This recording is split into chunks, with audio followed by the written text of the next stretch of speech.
Bienvenue à bord du vaisseau Hypersensas. Alors, j'en ai une bonne. Est-ce que vous connaissez l'histoire de Toto qui lit des comics ?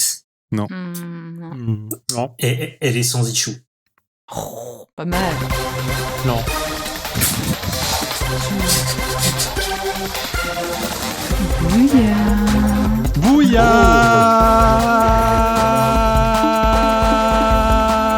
Trop. Un tendre bouillard. Merci Nivray pour le pas mal. Ça m'a rappelé ma mère quand je rate une blague au repas de Noël. Ça me fait très plaisir. Bienvenue dans Comics Podcast. Et désolé pour ce E d'introduction qui était absolument mauvais, mais bon. Nous sommes à l'épisode numéro 166 et vous êtes dans votre podcast bimensuel dédié à l'actualité des comics. Comics Podcast, qu'est-ce que c'est ? C'est un podcast qui se découpe en 3 parties. Une première partie sur les reviews, où on va lire chacun de notre côté les 3 premières issues d'un nouveau titre, et on va en discuter, en débattre, donner nos avis, dire du bien, du mal. Ensuite, on a une partie qui s'appelle le Hors les bulles, où on va s'attarder sur un sujet qui est plutôt concernant le média des comics en dehors des bandes dessinées en elles-mêmes, à savoir un média différent, peut-être disons un film, une série, une exposition, qui sait. Et enfin, nous avons le Focus qui, exceptionnellement cette semaine, sera annulé en raison de la crise sanitaire, mais qui d'habitude concentre un petit peu et approfondit un sujet donné. Ça peut être un personnage, un média, un film, une expo, un crossover. Voilà, donc avec moi aujourd'hui pour m'accompagner dans cette émission, j'ai 3 chroniqueurs. La première, elle est Poisson. Elle ne manque pas d'arguments pour défendre un projet de vie. Elle mise sur des soutiens dans l'ombre, notamment en vue de réaliser une dépense importante pour atteindre ses rêves. Elle évite à tout prix, notamment le 10 mai, de soumettre ses proches à une vision des choses qu'ils refuseront si elle cherche à les contraindre. C'est Nivray. Attends, c'est mon horoscope ? Oui. Il se passe quoi ? Ah, le 10 mai. Attends, mais en vrai, je note. Il se passe quoi le 10 mai ? J'ai hyper peur. Le 10 mai, il faut vraiment que tu évites de soumettre à tes proches une vision des choses qu'ils refuseront si tu cherches à les contraindre. Oh la vache. Ça me C'est fait très stresser. important. C'est loin le 10 mai, ça paraît bizarre. Ça me fait stresser de fou. Ouais. Ok. C'est sur ok. monhoroscopedujour.com. Oh la J'ai vache. ça. Non mais j'aime pas quand c'est un jour précis, tu vois. Je le note dans mon agenda. Vas-y, Genre, note. je vais faire attention. Et sinon, ça va ? Oui, ça va bien. Mais j'ai peur. Tu me fais peur. Mais oui, ça va très bien. Alors, j'ai une nouvelle question. Déjà, qu'est-ce que tu vas nous présenter ce soir ? Et je vais vous présenter un comics qui parle d'une fille avec des cheveux rouges. Mhm. Genre comme Très ça bien. n'est jamais arrivé dans ma vie, bien sûr. Et j'ai une nouvelle question qui est burn-out ou temps de lire ? Donc, est-ce que tu es en burn-out ? Est-ce que tu as le temps de lire ? Alors j'ai le temps de lire. Tout Et à alors, fait. qu'est-ce que tu lis en ce moment ? Eh ben, je lis des premières issues. Je rattrape un peu mon retard et je regarde un petit peu ce qui se prépare pour les prochaines émissions. J'ai lu un peu du Mignola, j'ai lu les nouveautés autour d'Harley Quinn. Donc non, je lis pas mal de choses dans l'objectif de trouver déjà ma prochaine chronique. Un temps d'avance, donc. Assez rare C'est ça. dans l'émission pour te saluer. La folie. Mon chroniqueur suivant, il est Lyon. Il dispose en avril d'un ciel plutôt dégagé qui lui permet enfin d'exprimer sa volonté et ses souhaits, sans trop avoir à composer avec des obstacles ou des états d'âme qui minaient un peu son univers relationnel. En avril, il aspire en priorité à vivre en harmonie avec le monde qui l'entoure. Il profite d'une relative neutralité cosmique, carrément, pour rayonner sans avoir à redouter qu'on lui demande des comptes. Alors, il peut compter sur Vénus entre le 14 et le 22 pour évoluer à son aise, en privé, mais également dans son univers professionnel, où personne ne devrait se mêler de court-circuiter ses initiatives. C'est Kétrus. Eh ben, dis Comment donc, ça va, Kétrus ? Mais il me reste plus qu'un jour là pour Vénus. Je savais pas. Eh ben, ouais, dépêche-toi, Bah, c'est chaud. là. Ouais. Parce qu'après, c'est cuit pour évoluer à ton aise en privé, mais également dans ton univers C'est vrai. Et professionnel. du coup, j'évolue comment après ? Parce que c'est ça la question. Je sais pas, je te le dirai à la prochaine Ok, émission. merci. Moi, je suis rassuré. Bon, comment ça va, Écoute, Kétrus ? ça va bien. Très bien. Alors, j'ai ma nouvelle question, c'est burn-out ou temps de lire ? Plutôt un peu burn-out, ouais. Plutôt beaucoup. J'en étais sûr. Bon, du coup, pas de lecture en ce moment alors. Si, je lis des articles scientifiques en ce moment sur l'exploration de Mars, ce genre de trucs. C'est vachement intéressant. Ah, je vois les petits hélicos, les petits robots. Ouais, ça, les C'est régions ça. martiennes où il y a de l'eau, ce genre de trucs. Tout ce qui est Bon, tu nous feras un focus là-dessus alors. ma focus. Oui, pourquoi pas, oui. Moi, je suis chaud. De quoi tu vas nous parler ce soir? Et je parlais de commandant dans la crise. Bien, Voilà. super, j'ai hâte. Faut pas spoiler. Dernier chroniqueur, il est Scorpion. Il en a fini avec le ciel chargé qui lui plombait les ailes depuis un bail, entre parenthèses, 2018 quand même. Il a eu l'opportunité de clarifier ses relations et de redéfinir d'autres règles susceptibles de l'aider à vivre un lien plus harmonieux. Comme Kétrus, apparemment, il compte pas mal sur Vénus entre le 14 et le 22 pour se rapprocher tendrement de l'autre et établir un dialogue complice. C'est Zéphiriel. Oh, Ça va, Zéphiriel? shit, tellement trop de vérité dans cet horoscope, ça me fait mal au Bah, cœur. c'est l'horoscope, c'est la vérité. C'est comme ça. Bah écoute, comment vas-tu, Grégo Centrique? Et moi, Burnout. Ah bah voilà, c'est bien. Et toi, Burnout ou temps de lire? Burnout en ce moment niveau taf, mais je prends toujours le temps de lire avant de me coucher dans mon lit. Pardon, je me couche dans mon lit et je lis dedans. Donc c'est plutôt dans ce sens-là qu'il faut le dire. Donc quelques pages de trucs. Parce qu'en plus, Burnout dans ton taf, mais tu prends aussi le temps de faire des petits streams le soir pour te détendre en fait. Oui, et du coup je remplis ma vie de plein de choses qui me donnent pas l'impression que j'ai une vie vide en ce moment et bah du coup qui m'évite de penser. Voilà, on est à peu près à ce niveau-là. Et en ce moment, je lis beaucoup. Je suis en train de terminer mon run de saga. Je suis arrivé bientôt sur la fin. Ça bute, mais je l'ai déjà dit. Et je suis en train de lire Game of Thrones toujours quand j'ai le temps dans le métro, c'est-à-dire environ 20 minutes par semaine. Pandémie mondiale oblige, 20 minutes de métro par Voilà, semaine, c'est ça. grand max. Ouais. Et bah super, de quoi tu vas nous parler dans ta review ce soir? Je pensais qu'il y avait un thème autour du rouge, donc du coup j'ai pris un truc avec une nana qui a des cheveux rouges aussi, mais je vois que Kétrus a pas suivi, donc je suis un peu déçu. Je suis désolé. C'est à cause de Vénus, là aussi, l'autre. Il y a aussi une nana qui a du C'est vrai. cheveu rouge. Non, mais il y en a une, mais c'est pas dans le titre. Ouais, mais c'est pas le. Elle est voilà. un petit peu leader. Oh, ça quand parle même, des États-Unis. Ouais, c'est pas le. Les rouges sont jamais loin. Je propose un Oui, un ça blâme marche, pour ça Kétrus, si ça vous va. Pardon?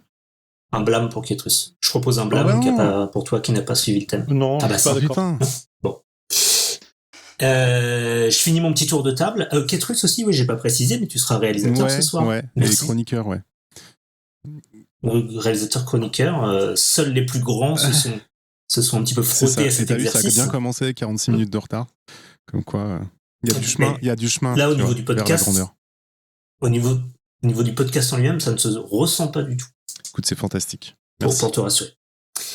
Je finis mon petit tour de table. Alors, quant à moi, je suis Sagittaire et je vous mens pas, je compte sur un charme indéniable pour renforcer mon argumentation et ma détermination à remporter la partie. Notamment le 6. Je continue de citer, hein.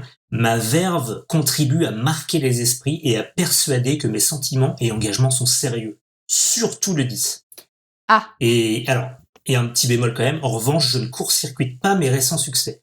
Si mes attentes sont légitimes, pas sûr qu'elles contribuent à rassurer mes proches. Qui pourrait alors me demander des comptes et me mettre au pied du mur, je vous le donne en 1000, le 25. Et donc je suis Grégo et c'est moi qui mènerai l'émission ce soir. Alors, c'est quoi court-circuiter ses succès, ça veut dire quoi? Eh ben je sais pas, mais honnêtement, j'ai retravaillé tous ces horoscopes, c'était tellement mal écrit que c'était encore moins compréhensible que ce que je vous ai livré là. D'accord, ok. J'en ferai des mieux pour la prochaine fois.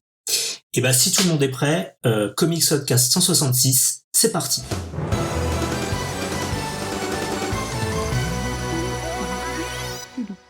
Petite pensée pour Sam, tes Billy et Bulu nous manquent. Reviens-nous vite. Nous allons donc commencer cette émission par les reviews. Alors, reviews, revues, chroniques. Pour rappel, chaque chroniqueur choisit un titre, le propose aux autres chroniqueurs, et puis on essaie de lire en général les 3 premières issues. Et au moment de l'émission, on n'en parle pas avant, et au moment de l'émission, on vous livre un petit peu notre ressenti, on en discute entre nous. Sur cette première review, donc, je propose de commencer par Zéphiriel. Est-ce que tu peux nous présenter un petit peu ton titre, Zeph ? Je peux me présenter mon titre, mais est-ce que j'ai envie vraiment de le faire ? As-tu Oui, envie ? bien entendu que j'ai envie de le faire. Je vais vous parler d'un titre qui a été écrit par Christopher Sebela. Christopher Sebela, si vous le saviez pas, on en a déjà parlé il y a un petit moment quand on avait présenté avec Alex il y a longtemps Crowded, qui était une série sur une nana qui se faisait détester par le monde entier et dont les gens essayaient de la buter. Et c'était un truc un peu futuriste où il y avait une nana qui la protégeait. Sur les réseaux sociaux, non ? Ouais, c'est ça. Effectivement, je les m'en gens souviens. votaient sur les réseaux sociaux pour essayer de la tuer. Et du coup, ça montait le tarif de sa prime et ainsi de suite. Donc c'est assez cool. J'ai pas fini de le lire, faire le truc, mais bon, c'est la même personne. Et dessiné par Joshua Hickson et Hassan Atsoman Elaou, qui sont a priori leur première œuvre. Donc j'ai pas trouvé grand chose en plus dessus. Donc voilà, et avec ça, je vous ai toujours pas parlé du titre, mais je vais parler d'un titre qui s'appelle Shanghai Red, qui est édité chez Image Comics, qui a un comics en 5 issues, qui est terminé déjà, qui est sorti il y a un petit moment déjà, j'ai plus la date, mais qui doit 2018. Ouais, 2018, ouais, ça. Et voilà, et par lequel j'ai appris un mot en anglais que je ne connaissais pas du tout. Red ? Oui, absolument. Je savais pas, je connaissais pas. Non, Shanghai, être Shanghai, c'est un terme que je vais vous expliquer tout de suite. Et ben vous l'avez acheté aujourd'hui, et ben vous allez voir, vous allez kiffer vos races. Moi, j'ai vraiment bien kiffé. En fait, on commence le comics sur un bateau. On est en pleine mer, on sait pas exactement quand c'est, on voit que c'est, enfin on comprend vite qu'on est dans une époque un peu lointaine, on va être au 18e ou début du 19e siècle, je pense. Et en fait, on a une personne qu'on imagine être le capitaine du bateau qui descend dans le point inférieur et qui insulte les gens en disant voilà les gars, ça fait 2 ans que vous êtes là, c'est fini pour vous. Vous avez rempli votre contrat, maintenant vous avez le choix entre signer ce papier et re-signer pour 2 ans, mais cette fois-ci vous serez payé, parce qu'ils s'entendent qu'ils n'étaient pas payés avant, et c'est pas très sympa niveau légalité du travail. Et sinon, en fait, vous signez pas et on vous débarquera dès qu'on arrivera quelque part. Là-dessus, la personne se fait égorger assez salement par une personne qui arrive derrière lui, et tu sens que ça commence à puer la merde quand la personne qui vient de l'égorger jette sa lampe à huile par terre, commence à foutre le feu et prend toutes les armes qui peut arriver dans sa main et tue les gens au fur et à mesure sur ce putain de bateau, en les plantant, en les flinguant, en les jetant à l'eau. Et à la fin, en fait, on voit que cette personne sort de l'ombre, parce qu'elle a toujours un peu dessiné dans l'ombre. On voit que c'est une personne avec les cheveux rouges, qui est toute ensanglantée et qui dit « Je m'appelle pas Jack, je m'appelle Molly, et appelez-moi Red si c'est plus simple. Et voilà, maintenant, je prends le contrôle du bateau et on retourne chez nous. » Et donc l'histoire de cette Molly, elle est assez folle en vrai. C'est une personne qui vivait à Boston d'une façon complètement pas normale, parce que même sa vie d'avant n'est pas normale. C'est une personne qui vient de la campagne, entre guillemets, qui avec sa mère et sa sœur a déménagé à Boston pour essayer d'avoir un peu de thunes, et qui a vite compris qu'en tant que femme, à cette époque, la vie n'était pas super simple, et qu'elle a commencé à se maquiller et à se déguiser en homme pour essayer d'avoir un boulot qui paye un peu mieux. Et en fait, elle a pris un peu goût à se déguiser en homme, en fait, à vivre cette vie d'homme. Et un soir, au moment qu'elle est dans un bar avec des gars en train de boire et de se bourrer un peu plus la gueule que d'habitude, il y a des mecs qui lui proposent un boulot bien payé, puis en fait, elle les suit et elle tombe dans un piège, elle tombe dans une trappe. Et elle est capturée et on la fout sur un bateau pour l'envoyer à Shanghai, comme on le faisait, comme apparemment c'était un truc assez courant à l'époque pour vendre des esclaves en fait à Shanghai. Et du coup, d'où le terme Shanghaied en anglais, qui était un terme à l'époque qui dit que tu t'es fait enlever pour partir là-bas. Et donc ce comics commence au moment où elle pète un câble après ses 2 ans sur ce bateau, et en fait elle reprend les rênes de sa vie et elle dit voilà, moi j'ai un plan maintenant qu'elle a le bateau entre les mains, j'ai un plan, je vais retourner là où j'étais enlevé, je vais retrouver tous ces fils de pute un par un et je vais les défoncer. Et c'est à peu près ce qui se passe. Alors comme ça paraît très simplement dit, mais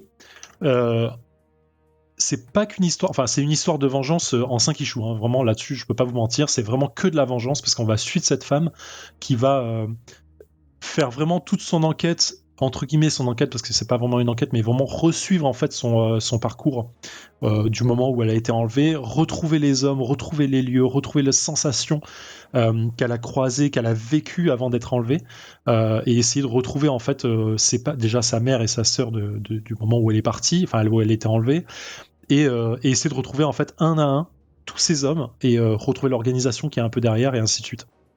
Dit comme ça paraît très simplissime, mais en vrai, l'histoire, elle est ultra couillue. Elle est bien. Enfin, tous les dialogues sont ultra bien faits. C'est pas que de la violence. Quand elle est là, elle est ultra violente. Elle est vraiment bien faite. Elle est justifiée. Mais voilà, tous les dialogues, tout son côté passé, tout ce qui l'a amené à être ce qu'elle est aujourd'hui, tout est expliqué au travers des 5 issues. Et vraiment, c'est affolant de détails en fait. Je sais pas comment expliquer ça, mais tout est vraiment croustillant.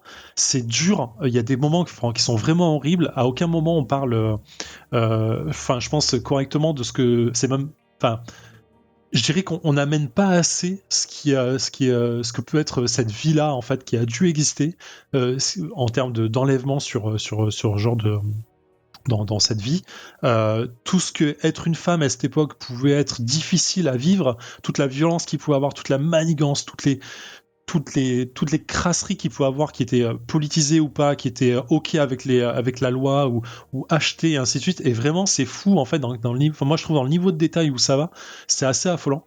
Et en fait, dès le moment où j'ai posé les yeux sur les premières pages, j'ai pas pu m'arrêter de lire jusqu'à la fin. Et vraiment, à chaque fin d'issue, j'étais obligé de continuer et j'étais vraiment content d'avoir les 5 issues dans les mains, parce que sans ça, je pense que j'aurais été ultra frustré. Et c'est pour moi, j'ai passé un moment assez dingue de lecture. Et quand je suis sorti de là, j'ai vraiment repris mon souffle en mode ok, c'est fini, tout ça pour ça, parce que ça reste une histoire de vengeance, mais même la fin, en fait, elle m'a laissé vraiment sur le cul. Et voilà, visuellement, c'est ultra beau. Enfin, moi, j'ai kiffé. Il y a un trait graphique un peu lourd.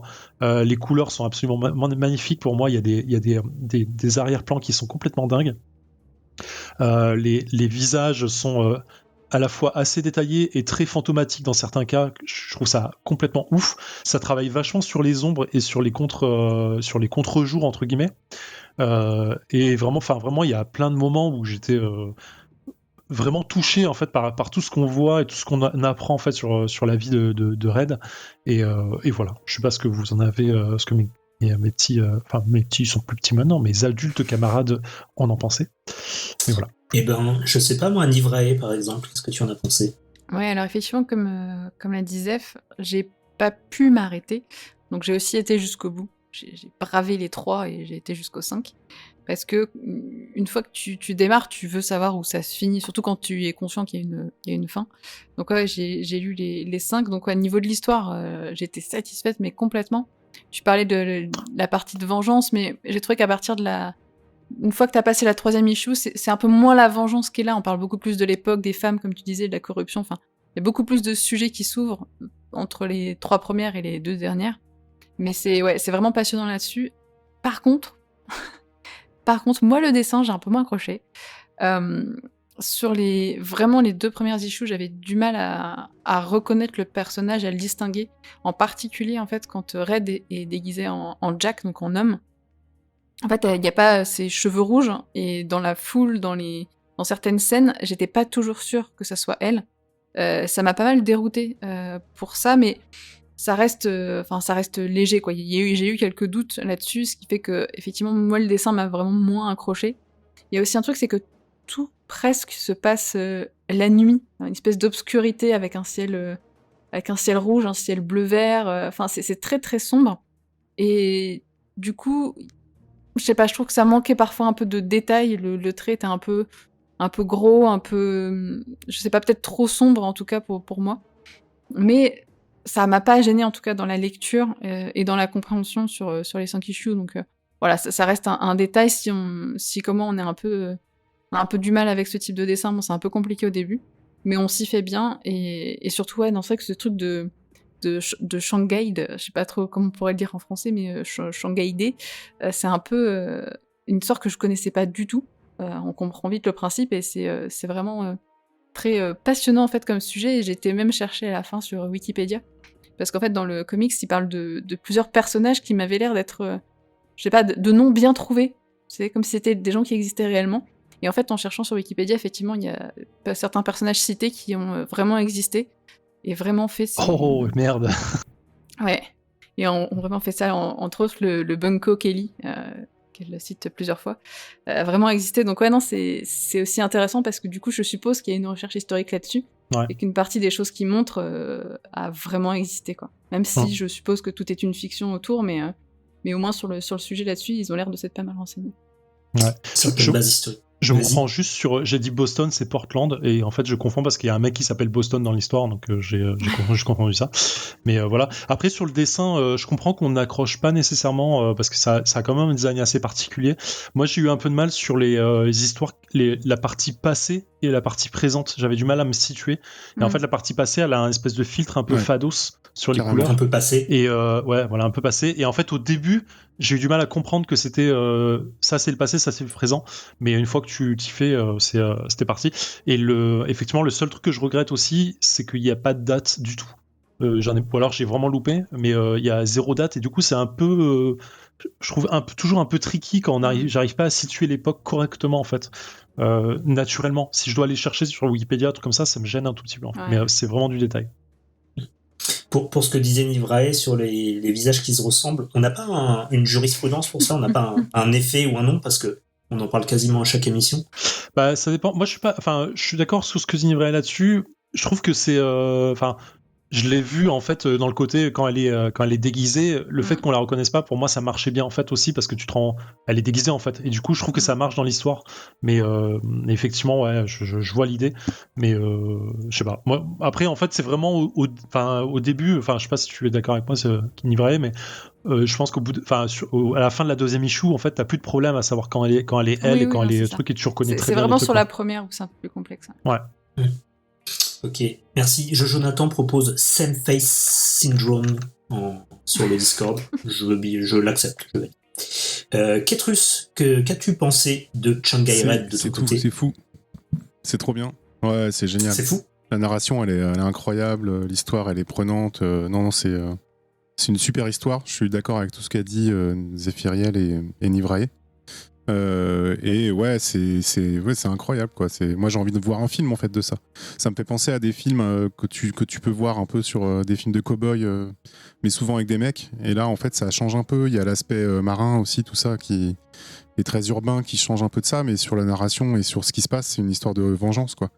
Comme je sais plus quel film de Clint Eastwood quoi. C'est un peu ce genre de truc. Et c'est d'enfer.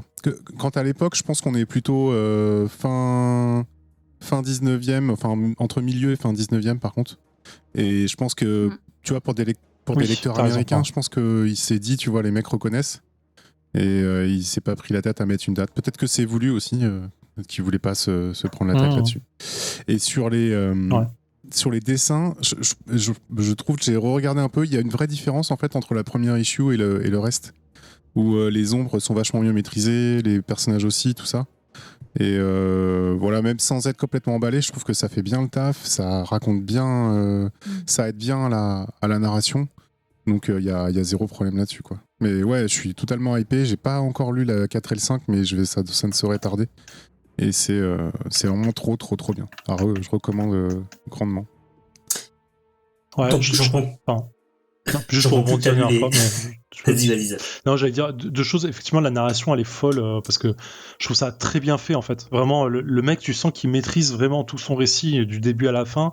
C'est vrai que les dernières issues parlent un peu moins de vengeance parce que tu découvres une autre facette du récit qui est assez folle. Mais ça se rejoint à la fin en fait et il y a tout ce principe du héros qu'on voit très souvent dans les films, dans les trucs comme ça, est-ce que la personne en fait a besoin de se venger, est-ce qu'elle vit bien avec son fantôme, est-ce qu'elle vit bien avec les meurtres en chaîne qu'elle fait et tout ça. Donc tout ça je trouve que c'est bien amené aussi régulièrement, bien rappelé que c'est pas juste une histoire de vengeance et je me sens mieux, c'est que quoi qu'il arrive en fait c'est un cycle assez violent et malgré tout elle se sent obligée d'y aller, elle se sent obligée d'aller tuer les gens, de se venger pour se faire du bien, mais en fait bah ça la plonge encore plus dans le mal-être en fait. Et je trouve que c'est vraiment ce récit il m'a vraiment touché en fait, et je suis très très très envie d'avoir le physique dans les mains, et effectivement avoir une série ou un film dessus, mais je back tout de suite quoi. Le début de l'issue 2 avec la lettre de sa mère, qui est la lettre, et de toute façon elle est complètement ouf, rien que le texte est fou, et la façon dont il l'amène dans la narration, c'est la façon dont elle rentre, elle arrive dans l'ancienne maison, j'essaie de pas trop spoiler, et elle trouve la lettre, elle le trouve d'une certaine façon, la façon dont c'est amené, dont c'est découpé, et dont c'est mis en relation avec le texte, c'est magique quoi. Enfin, moi cette partie-là elle m'est restée, je l'ai relu 2 fois en fait, enfin je l'ai relu une fois je veux dire, parce que j'ai trouvé ça, c'est une belle leçon de narration, c'est une belle leçon, ouais c'est ça quoi. Ouais, c'est un super livre. Enfin, c'est un super, je sais pas comment on dit d'ailleurs, super œuvre. Ouais. Merci Zef. D'accord. Et donc, j'imagine que si vous avez tous lu les 5 issues, c'est qu'à la fin de la 3. Ah, intéressant. Donc, tu t'es arrêté à la 3. Et du coup, tu as une vision non biaisée par la fin de l'aventure, quoi. Mais si Zef dit que ça défonce la fin, j'ai confiance. Un livret aussi. Moi, j'ai confiance en livret. Eh bien, merci à vous 3. C'était votre avis sur Shanghai Red, paru aux éditions Image Comics en 2018. Déjà, ça date. C'est 5 issues et je crois que c'est prêt à sortir. C'est sorti le 21 avril, donc aujourd'hui. C'est ça, voilà. Côté High Comics en français, c'est ça. Ouais. Et du coup, je suis intéressé par voir la traduction, parce que je trouve que les termes anglais là-dessus sont tellement bien choisis que je me demande en fait ce qu'elle vaut la traduction, et je pense qu'il y a un gros travail de traducteur là-dessus à faire quoi. Donc à voir. Et ben merci à vous, avis globalement extrêmement positif pour résumer. Nous allons passer à la review suivante. C'est Ketrus qui va s'y coller. Qu'est-ce que tu nous amènes dans ta besace, Ketrus? Je vous amène un comics qui est sorti chez Image Comics en octobre 2020. Écrit par Steve Orlando et dessiné par Davide Tinto, et mis en couleur par Francesca Carotenuto. Voilà, comme ça j'ai dit tout le monde. C'est un petit défi ce comics, et en fait c'est marrant parce que la première issue commence par une introduction écrite par Dan Didio, qui dit que ce qu'aiment les gens, c'est les gros crossovers qui impliquent plein de héros différents qu'on connaît déjà, et que justement un des gros défis qui apparemment est relevé dans ce comics, c'est de faire ça à partir d'un monde qui n'existe pas, d'un univers que personne ne connaît, avec des héros que donc personne ne connaît par définition. Et donc on se retrouve, alors est-ce qu'il a relevé le défi, on le verra, et puis mes petits camarades donneront leur avis.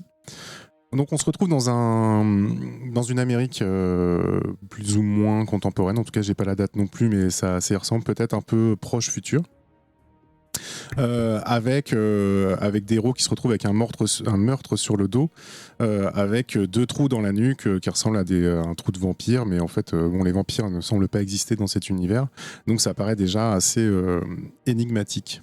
On apprend aussi qu'il y a une loi qui est en train d'être votée aux États-Unis qui s'appelle The American Individuality Act, donc, qui consiste à rendre indépendants les 52 États des États-Unis. Et apparemment, ça pose des débats, c'est en train de foutre la merde. Alors, on ne sait pas trop pourquoi au début on nous parle de ça, et puis après on plonge un peu plus dans un univers de super-héros où on rencontre le Crisis Command, qui sont un groupe de héros, de 5 héros, qui combattent donc les grandes crises, les crises qui semblent liées au multivers et aux univers parallèles, parce que oui, on est encore dans un monde où les univers parallèles existent, et on a un assemblage de héros plus ou moins tous typés. Je vais pas tous les décrire. Il y en a un, c'est le prize fighter, c'est le muscleman du groupe, comme on peut avoir. Petite spécificité, il est gay, il l'affiche devant tout le monde, donc on a déjà un comics qui prend un peu, qui a un parti pris. On a un mec très doué en technologie, Cyr, qui est une espèce de déesse quantique, apparemment. qui peut faire un peu tout ce qu'elle veut, mais qui tombe dans les pommes très très vite quand elle utilise un peu trop ses pouvoirs, ce qui est dommage. Et on a Sawbones, qui est un... Alors, je sais pas trop comment le décrire, c'est un ancien musicien qui maintenant se définit comme un chirurgien de l'action. Enfin, c'est une traduction littérale, pardon, je pense qu'en français on traduirait différemment. Et qui a des lunettes à rayons X, qui arrive à voir ce qui se passe, etc. Donc plutôt le gadgetman de la bande. Et la dernière, ma préférée, parce que celle-là c'est vraiment, je trouve, une des très bonnes idées du comics, s'appelle Originator. Elle peut modifier la réalité, mais surtout en inventant des nouveaux vocabulaires, un peu comme ce qu'on fait souvent au Comics Outcast, elle peut changer la réalité pendant 24 heures. Et donc voilà, elle invente un mot qui a une vraie signification. Je peux vous en sortir un, lequel elle sort en premier, c'est Chronodilative Psychodé Evolution. Et en fait, ça permet de contrer les voyageurs du temps qu'ils étaient en train de combattre. Et ça dure 24 heures. Donc en fait, c'est ultra puissant et c'est surtout, il n'y a aucune limite parce que la seule limite, c'est son imagination. Et ce qui est drôle avec ce personnage, je reviendrai un petit peu à l'intrigue après, c'est que elle a très conscience des conséquences de son pouvoir. C'est-à-dire que ça n'affecte pas juste les gens qui l'entendent, ça affecte toute la planète. Et donc tout le monde dans lequel elle vit, c'est pendant 24 heures. Donc en fait, si elle fait une connerie avec les mots qu'elle donne, qu'elle dit, qu'elle invente, et en fait ça fout tout le monde dans la merde pendant 24 heures. Donc ça, je trouve que c'est une des super idées de ce bouquin. Et d'ailleurs on l'a retrouvé un peu après à discuter avec une de ses copines qui lui reproche de pas parler, de pas être très bavarde, etc. Et là où elle lui explique que oui, mais si moi je dis une connerie, ça affecte tout le monde, etc. Donc voilà, donc on a ce groupe de héros qui est rassemblé. Et alors je peux spoiler un peu la suite parce que sinon ça explique pas grand chose de l'intrigue.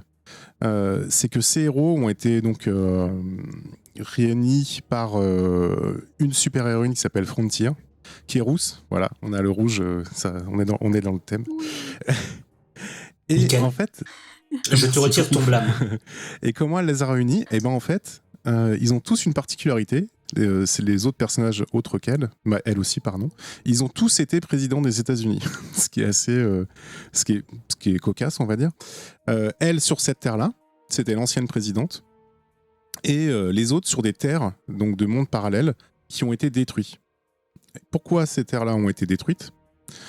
Parce que apparemment ils foutent tellement la merde, et, bon, ça vient aussi des États-Unis, mais bon, ça on est habitué, qu'en fait ça a détruit le continuum espace-temps, on va dire, la réalité, et ça crée une infection. Si je traduis bien, c'est ça.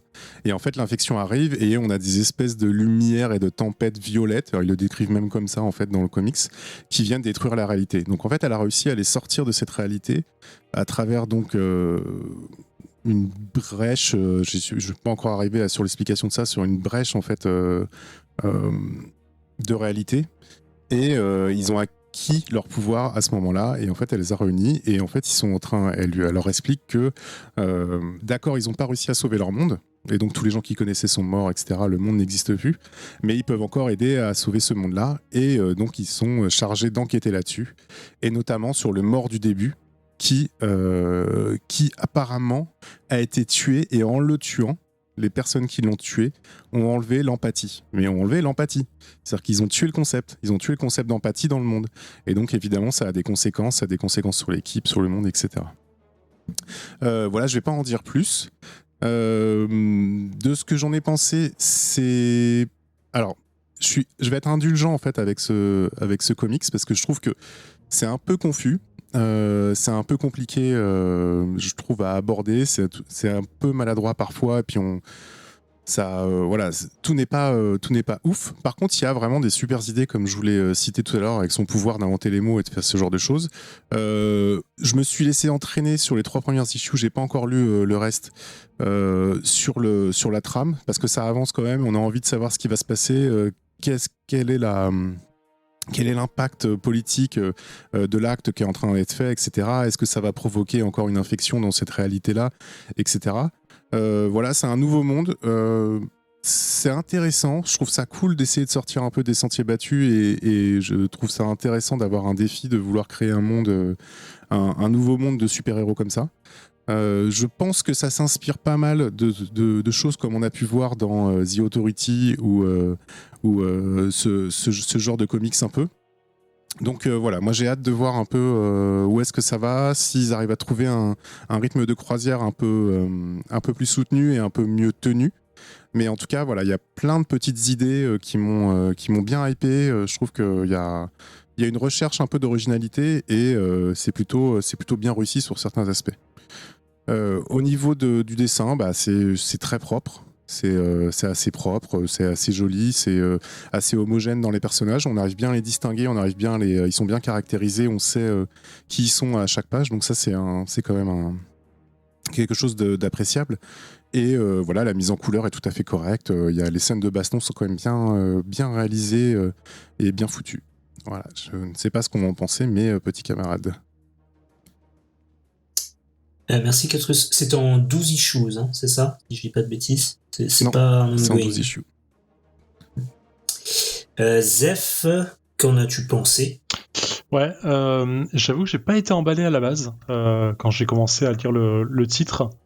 Moi, il y a deux choses qui m'ont fait kiffer, enfin qui m'ont fait un peu plus accrocher. C'est, je vais pas répéter, mais je vais le faire d'ailleurs.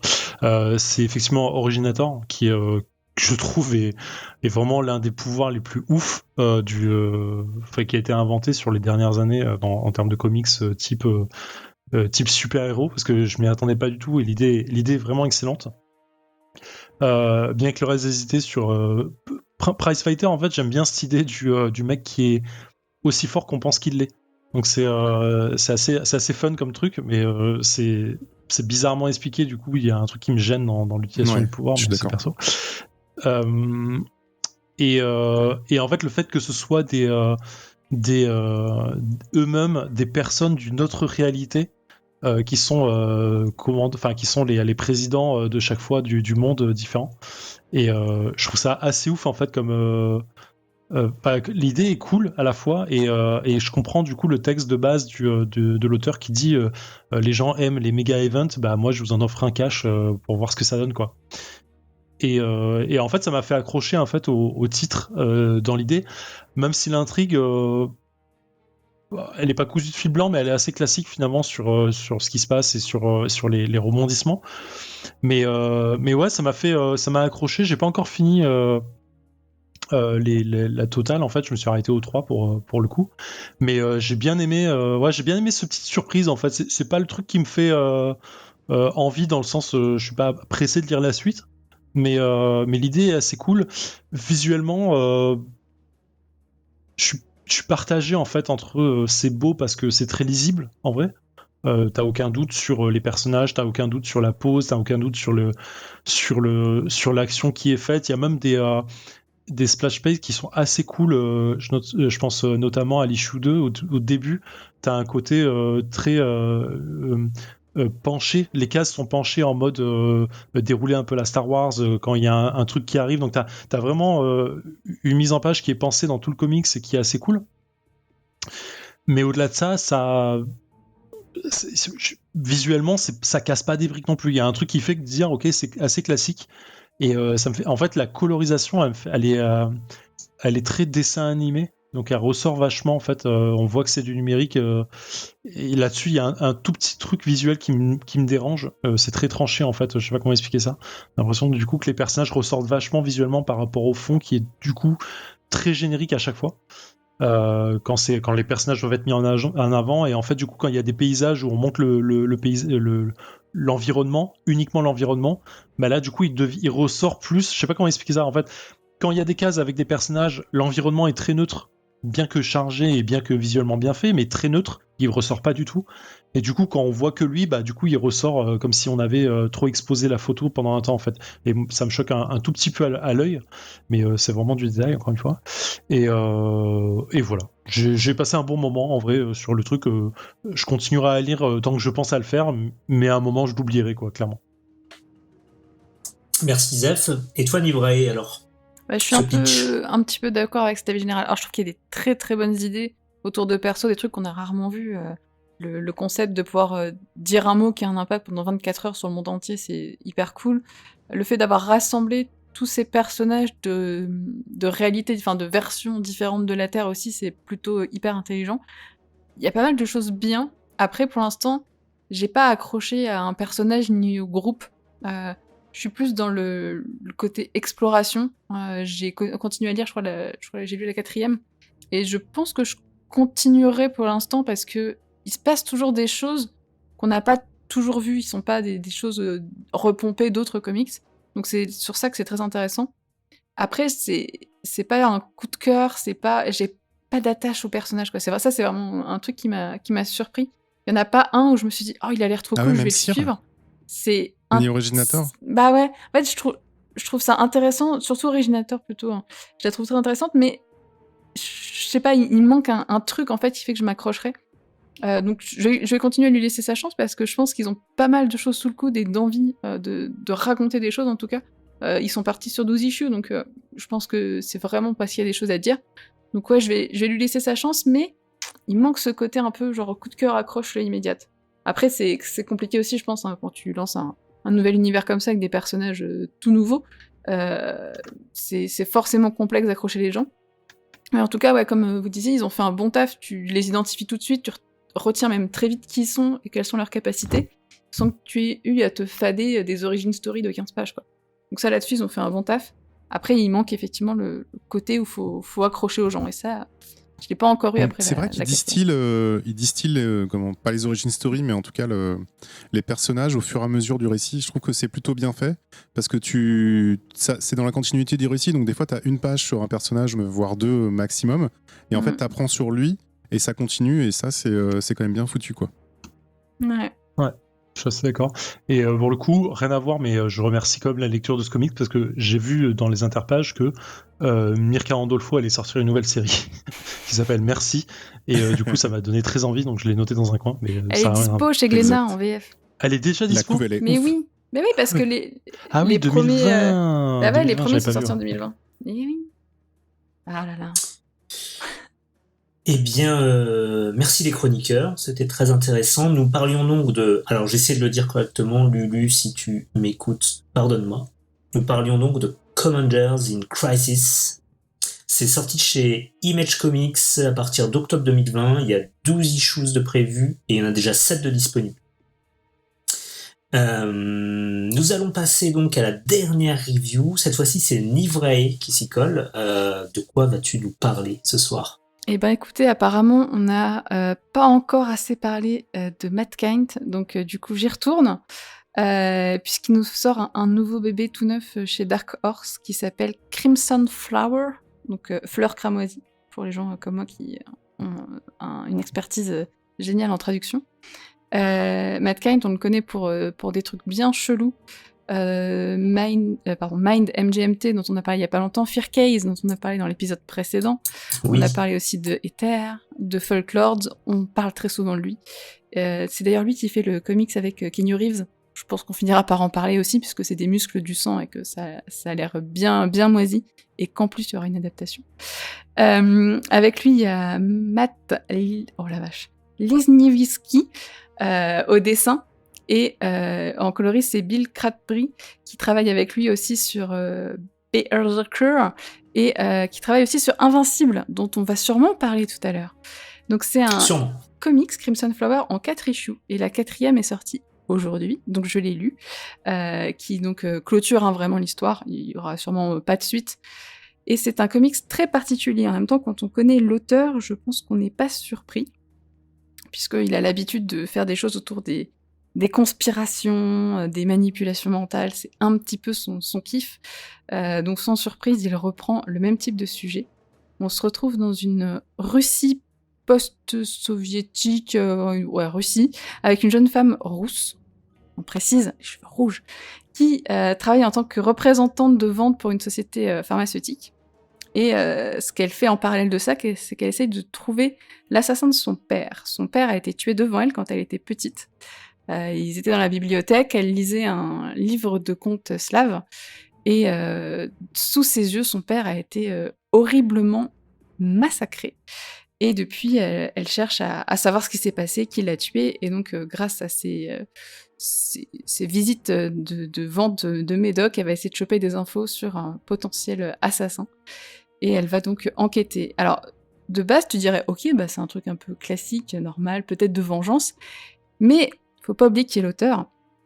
Et en fait, on se retrouve plongé dans un mélange de réalité avec les contes traditionnels slaves. C'est-à-dire qu'il y a des moments où on ne sait pas si le personnage a pas pris un peu trop de médoc et s'est pas embarqué dans je ne sais trop quoi. En fait, l'univers va un peu basculer visuellement. On va se retrouver embarqué dans des grottes en pleine forêt, sous la neige, avec des gens qui se retrouvent costumés, avec en plus visuellement un boulot qui est, je sais pas, étrange, effrayant, démesuré. Les gens se retrouvent avec des membres qui n'ont plus aucun sens physique réel, avec des couleurs flashy, avec des gerbes de sang, avec... Je sais pas, il a l'art, cet auteur, de trouver des artistes complètement invraisemblables quand il fait ses comics. Et voilà, alors juste ce que j'en ai pensé, c'est hyper perturbant. À la première lecture, en fait la première issue, je l'ai lu 2 fois avant de continuer, parce que j'avais besoin d'être sûre de ce que j'avais lu et de ce que j'avais compris, parce que j'étais, je pense, beaucoup bloquée, marquée par les dessins, qui m'ont un petit peu perturbée, mais je pense que c'est fait pour aussi. Et j'avais un blocage là-dessus. Après, arrivé à la 2e issue, j'ai creusé un petit peu sur Wikipédia les contes slaves, parce que je pense que c'est un pan culturel qui nous manque énormément. Et quand tu lis Crimson Flower, mais que tu ne connais pas trop les contes slaves, je pense que tu passes à côté de la moitié des choses qu'il a voulu raconter dedans. Entre autres, on te parle de Shubin, qui est un esprit des mines, de Morosco, autour d'un personnage qui va geler les gens, et de Koshchei l'immortel. Donc t'as beaucoup de contes slaves qui sont cités en fait tout le long du comics. Et même s'ils sont un petit peu expliqués à l'intérieur, c'est quand même hyper intéressant à côté de te faire la petite lecture pour savoir qui sont vraiment ces personnages. Donc on a un comics qui mélange des histoires d'assassins, de tueurs, avec une histoire de jeune fille qui essaye de venger la mort de son père, mélangée avec des trucs qui ont l'air d'être une conspiration chelou. Et arrivé à la 3e issue, donc à l'avant-dernière, je pense que ton cerveau ne comprend pas ce qui se passe, ne comprend pas à quel moment est-ce que tu plonges dans la drogue ou elle plonge dans la drogue. Mais c'est très étrange, mais je rassure les gens, la 4e, tout s'explique. C'est pas forcément moins chelou, mais il a réussi à clore correctement, en tout cas, son comics. Donc ouais, c'est, je pense, une curiosité, et déjà une curiosité visuelle, mais aussi une curiosité de l'histoire, mais quand on connaît l'auteur, si on a déjà lu des œuvres de l'auteur, on n'est pas forcément très surpris par ses sujets, par ses choix, en tout cas, que ce soit pour le dessin ou que ce soit pour l'histoire. Eh ben, merci Nicolas. Oui, on a vu quelques images passer sur le Discord. En effet, c'est assez intéressant niveau dessin. Moi, perso, je suis interpellé et j'ai envie d'aller voir de plus près. J'ai cherché un peu des infos sur Matt Lesniewski, le dessinateur. T'as trouvé des choses qu'il avait fait Ouais, qu'il avait il a écrit un truc, il a dessiné quelque chose, écrit, je crois, il a dessiné un truc qui s'appelle The Freak, qui avait été primé, mais j'ai pas eu le temps de le lire, mais ça avait l'air un petit peu aussi curieux dans le genre dimension physique. Ouais, pas étonnant. Mais du coup, moi, j'ai eu du mal à trouver des infos sur lui, en fait. Donc, c'est bien que t'en aies. Eh bien, j'ai très envie de demander à Ketrus, qu'est-ce qu'il en a pensé de tout ça. Waouh, c'est dingue. Ce truc qui est dingue, quoi. Enfin, ce comic, c'est complètement dingue. C'est une plongée dans la folie, c'est une plongée, tu sais jamais si c'est vrai ce qu'on te raconte, si c'est un délire, si son père est vraiment mort, et les dessins en fait, être vachement au récit, être vachement à plonger dans cette espèce de folie, c'est incroyable. Franchement, moi, il m'a retourné ce comics, quoi. Mais ça tient beaucoup à l'art aussi, au dessin, parce que bon, l'histoire, c'est encore une histoire de vengeance, etc. Mais putain, c'est ouf, quoi. Enfin, t'en prends plein la gueule. Moi, franchement, j'en ai pris plein la gueule. Les visages font flipper, la façon dont ils changent les décors, et qui commencent à se mêler avec les contes slaves dont parlait Nivrae. C'est fou, quoi. Franchement, c'est incroyable. Moi, j'ai hâte d'avoir la 4e issue et de continuer, parce que chaque nouvelle planche, c'est une découverte, c'est un nouveau truc, Non, franchement, c'est une petite bombe, quoi. Je sais pas quoi dire d'autre parce que j'ai trouvé ça fantastique, quoi. J'ai trouvé ça et il citait Chrome dans le chat, dans le Discord, et on peut retrouver un peu cet aspect là un peu dérangeant, très ouais, c'est ça, un peu déformé. Il y a aucun personnage qui a une morphologie normale. Et donc voilà, tu sais pas où t'es, en fait. Et en fait, c'est ça qui est cool, c'est que tu te laisses complètement porter par le comics.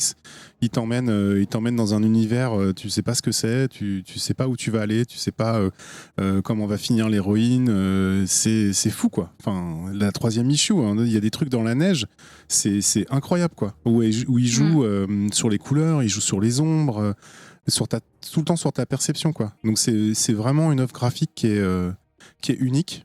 Et qui te transporte, quoi. C'est complètement barré, c'est génial. Ouais, franchement, j'ai pas d'autre chose à dire. Lisez-le, ça défonce. Eh ben, ouais, ça fait envie. Zef, est-ce que tu es aussi dithyrambique? C'est ça le mot? Je l'ai bien utilisé? Je crois que c'est ça le mot. En fait, j'ai eu un mal fou à rentrer dedans à cause de l'artiste. Parce que clairement, les premières pages, c'est vraiment pas mon type de dessin. Et j'étais en mode cringe de ouf sur la taille des membres, sur la taille des doigts qui parfois sont vraiment abusés, sur les gueules et les bouches bizarres et ainsi de suite. Donc j'étais vraiment pas à l'aise sur le dessin, et j'étais vraiment en train de me dire jusqu'à la page 6, je vais sûrement pas aller très loin parce que ça me gonfle. Et en fait, début de page 7, il y a une case qui m'a fait complètement switcher l'art, en fait, du truc.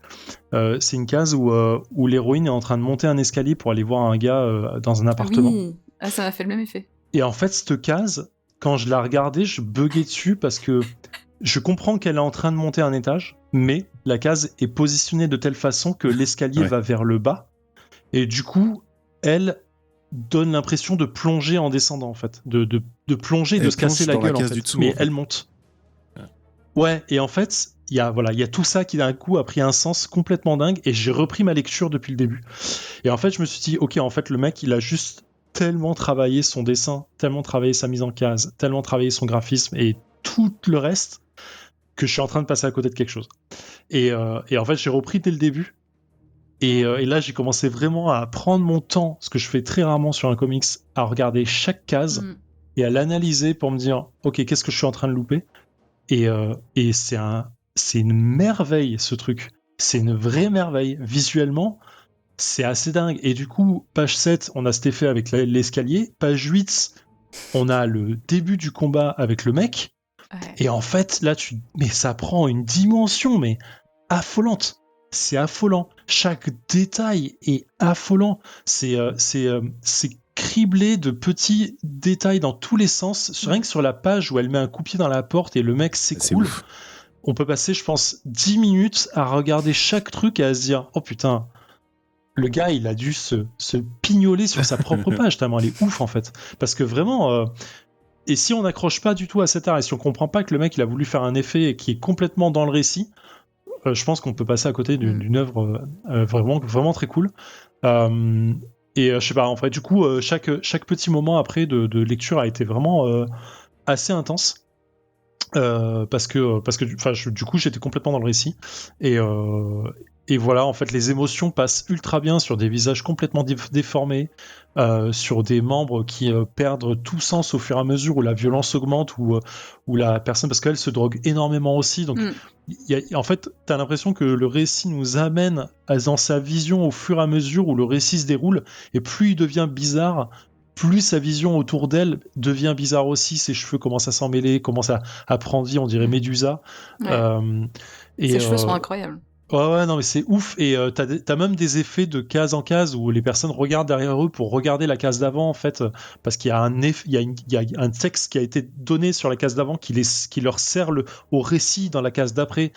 Et vraiment, c'est fou. Et c'est après la première issue que j'ai vu que c'était l'auteur de Mind Management, et en me disant, ok, je comprends tellement de trucs d'un coup, et ça prend tellement de sens, en fait, dans son récit et dans la façon dont il donne sa narration, que bah là j'étais vendu direct en fait. Vraiment, j'en pouvais plus quoi. J'étais en mode putain, mais c'est magique. Vraiment, c'est magique comme truc.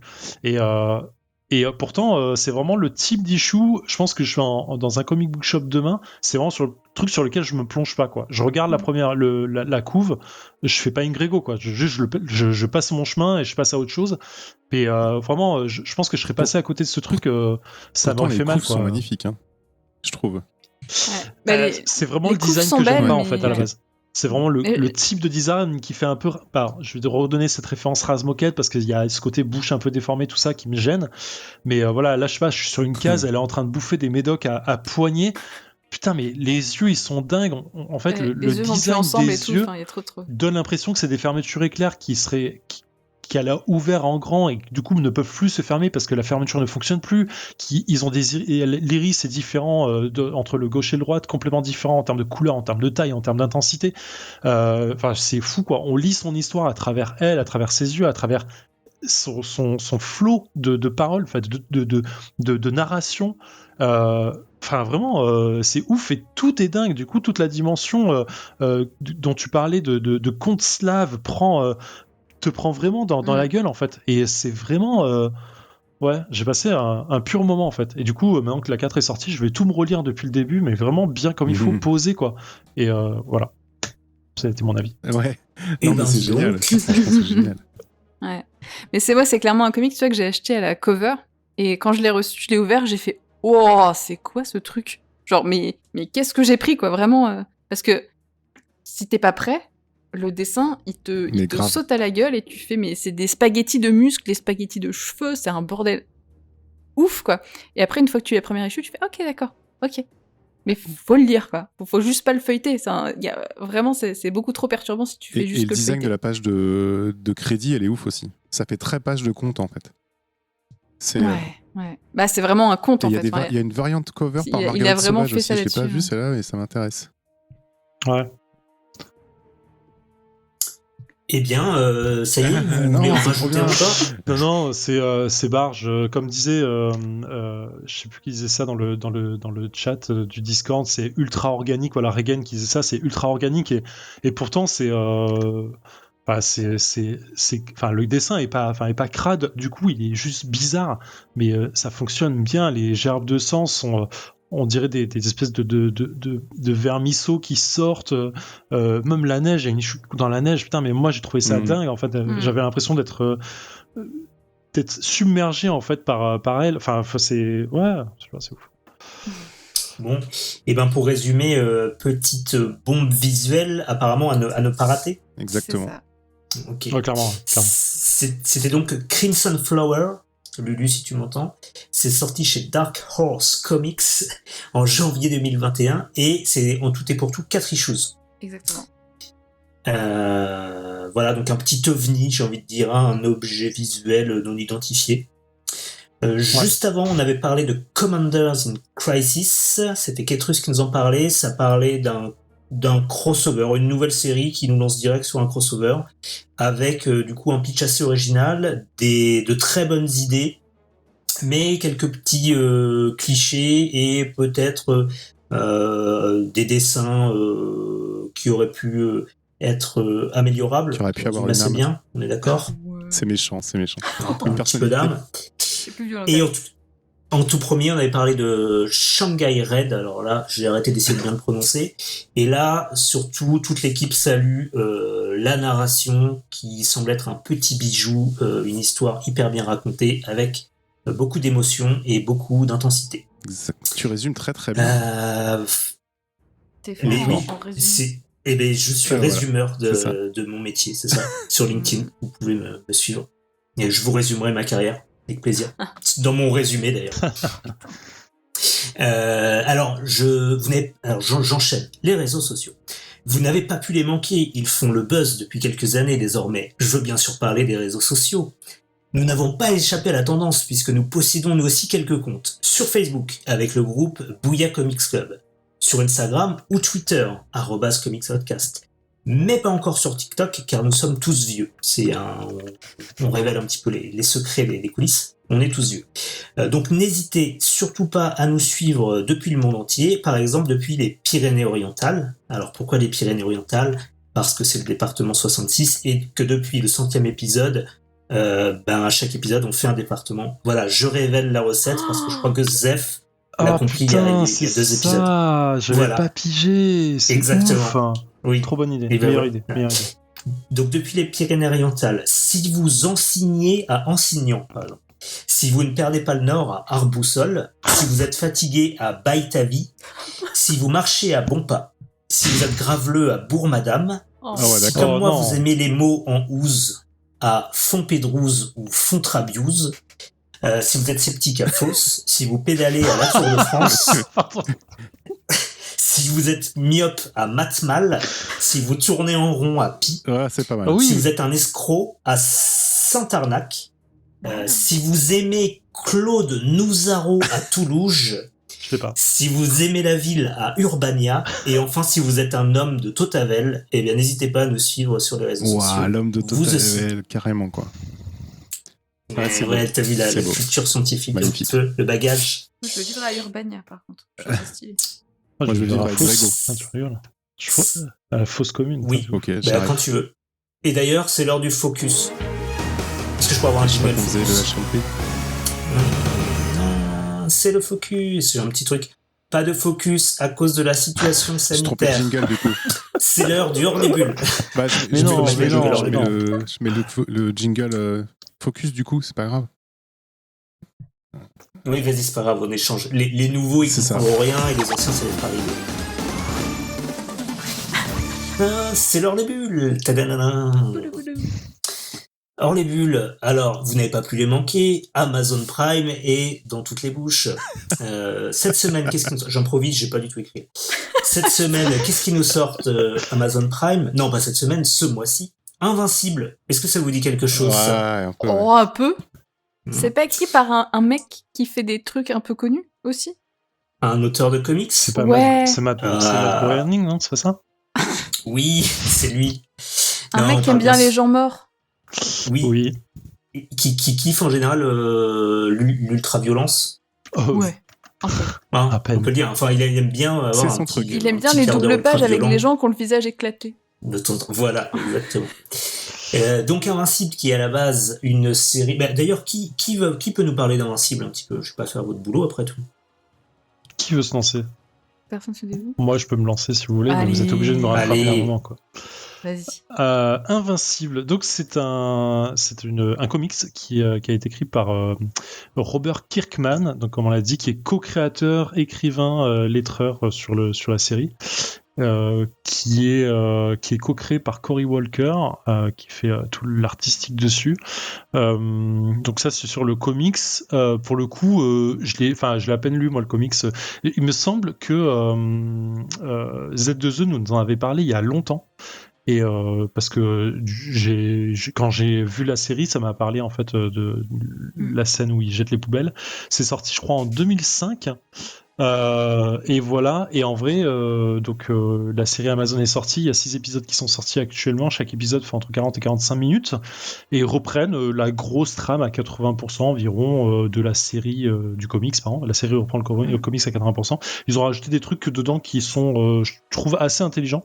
Mais ils ont ralenti vraiment la narration du comics.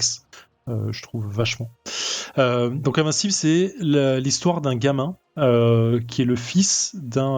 Alors j'ai raconté la série, du coup le pitch de la série Amazon parce que dans le comics, il y a un numéro 0 qui explique beaucoup de choses et qui spoil pas mal finalement ce qui se passe dans la série Amazon. Donc je vais le laisser de côté volontairement. Et donc du coup, ça raconte l'histoire d'un gamin dont j'ai plus le nom en tête du tout, Mark, je crois. Mark Walker, non, je peux dire comme ça. Non, Mark Grayson. Mark Grayson. Grayson. Ah oui, Grayson, oui, bien sûr. Ouais. Qui du coup est le fils d'un super-héros.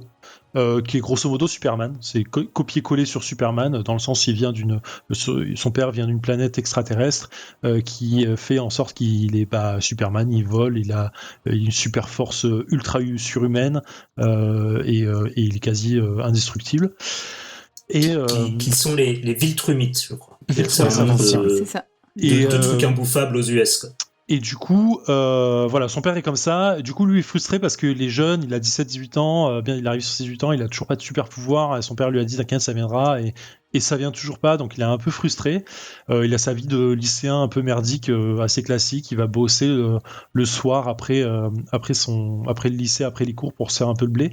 Et un soir où il va bosser justement, on lui demande d'aller sortir les poubelles. Et donc, il va sortir les 2 poubelles. Il galère à les porter jusqu'à la benne. Et il jette la première dans la benne et la deuxième il la jette et la poubelle part dans l'espace. Et là il se dit oh bah tiens ça a mis du temps pour arriver quand même. Et il rentre chez lui le soir et sa mère lui dit alors cette journée comment ça s'est passé. Il s'assied à la table, dit oh la journée était plutôt intéressante. Son père arrive d'un seul coup en mode super héros assis à la Flash version Superman et il dit oh bah ouais j'étais à l'autre bout du monde en train de sauver les gens de machin. Ah c'était sympa comme journée et tout machin. Et toi du coup Marc tu disais quoi?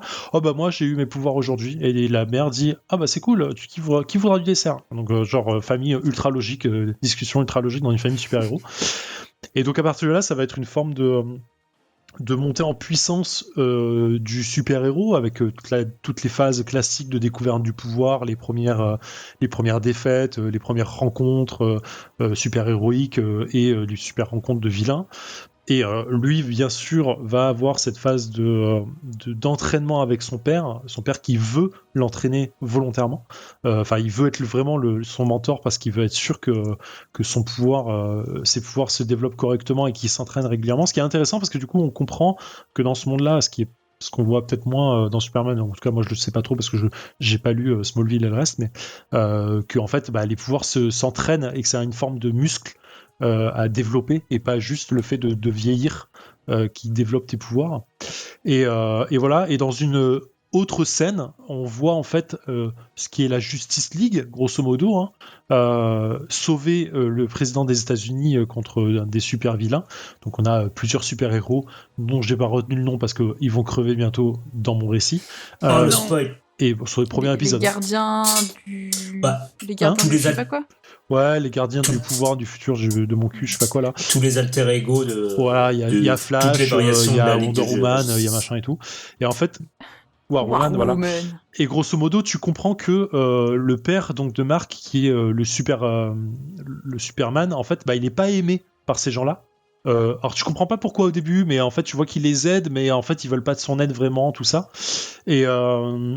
Et voilà, et en fait, au moment où son fils a ses pouvoirs, et il commence à entraîner son fils, cet homme de Superman va dans le quartier général des gardiens de mon cul, et il les défonce un par un, mais en mode ultra violence, fort. C'est vraiment violent, et c'est un truc qu'on n'a pas dit du coup, mais la série est putain de violente. Et d'un coup.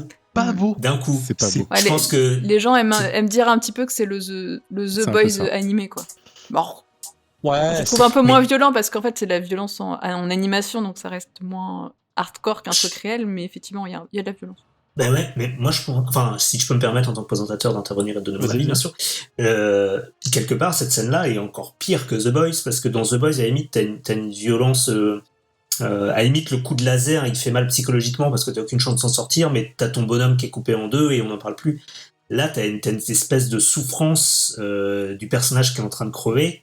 T'as un moment où tu crois pas, t'as un moment où tu sais qu'il est condamné mais qu'il est toujours vivant, et ça rappelle vachement les scènes de Walking Dead, des morts de perso où ils mettent plusieurs cases à mourir et tu sens une vraie souffrance dans la mort, quoi. Et c'est un peu le même genre de mise à mort. Là. Ouais, je suis assez d'accord. Enfin, pour appuyer le truc, en fait, ça fait vraiment scène de guerre dans les films où tu vois que les mecs, après la guerre, en fait, les mecs sont pas morts. Et en fait, t'as un champ de bataille qui est fini parce que la guerre ou la bataille vient de se terminer. Et t'as des mecs qui sont encore en train de souffrir et tu sais qu'ils vont mourir dans les heures qui viennent, mais que l'agonie va durer longtemps. Et en fait, c'est un peu cette scène-là que tu vois avec cette baston. Et ouais, c'est assez violent. Et donc, du coup, il les tue. Et lui, comme il s'est fait aussi un peu défoncer la gueule, il se retrouve à l'hôpital. Enfin, à l'hôpital du gouvernement qui sait que les super-héros existent et qui les aide en secret, mais il faut pas le dire.